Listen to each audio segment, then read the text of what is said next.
பிலிப்பியர் புஸ்தகம் 3ஆம் அதிகாரம் 20வது வசனம். நம்முடைய குடியிருப்போ பரலோகத்தில் இருக்கிறது. அங்கே இருந்து கர்த்தராய் இருக்கிற இயேசு கிறிஸ்து என்னும் இரட்சகர் வர எதிர்பார்த்து கொண்டிருக்கிறோம். இயேசு கிறிஸ்து இரட்சகர் வர என்ன செஞ்சிருக்க? நம்ம ஒவ்வொரு நாளும் எதிர்பார்த்துட்டு இருக்கோம். எப்ப வருவாரு உள்ள ஏக்கத்தோடு பார்த்துட்டு இருக்கோம். அவர் வந்தாரு, அவர் ராஜ்யத்துக்கு போயிடலாம்ல. அதனால நம்ம என்ன செய்யணும்? இப்ப இந்த உலகத்தில் இருக்க போது நம்ம ஆயத்தத்தோடு இருக்கிறோம். நம்ம நிறைய வருகை பற்றி தான் நிறைய கர்த்தர் கிருபையினால தியானிக்க கர்த்தர் கிருபை கொடுத்தாரு.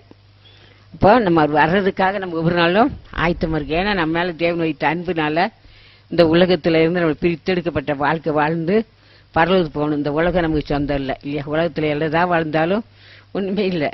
கர்த்தர் வரப்போறாரு. இப்ப நம்ம கடைசி காலத்துல வாழ்ந்து கொண்டிருக்கிறோம். 1 கொரிந்தியர் புஸ்தகம் 7ஆம் அதிகாரம் 31வது வசனம். இவ்வுலகத்தின் வேஷம் கடந்து போகிறது. இந்த உலகத்தின் வேஷம் என்ன செய்ய போகுது? கடந்து போகுது. இந்த உலகத்தை நம்பி வாழ்ந்த ஒரு நாளுமே கைவிட போடுவோம். இந்த உலகத்தின் வேஷம் கடந்து போகிறது. இந்த உலகத்தின் வேஷம் என்ன செய்ய கடந்து போவோம். இந்த உலகத்தை நம்பி யாரெல்லாம் வாழ்றாங்களோ அது பெரிய கஷ்டம். அதனாலதான் நம்ம ஆண்டவராக இயேசுக்கு நம்ம எப்ப ஆண்டவர் வருகைக்கு நம்ம எப்படி இருந்தா ஆண்டவர் வருகை போலாம் அப்படின்னு நிறைய கருத்தை நமக்கு ஆண்டவர் சொல்லி கொடுத்திருக்கிறாரு. இன்னும் இன்னைக்கு அதை தான் நம்ம பார்க்கறதுக்கு ஆண்டவர் கிருபை செய்திருக்கிறாரு. நம்ம எப்படி இருந்தா பரலோகத்துக்கு போலாம் அப்படிங்கிறத நம்ம தியானிக்க போறோம். லூக்கான் சுவிசேஷம் 22ஆம் அதிகாரம் 29வது வசனம்.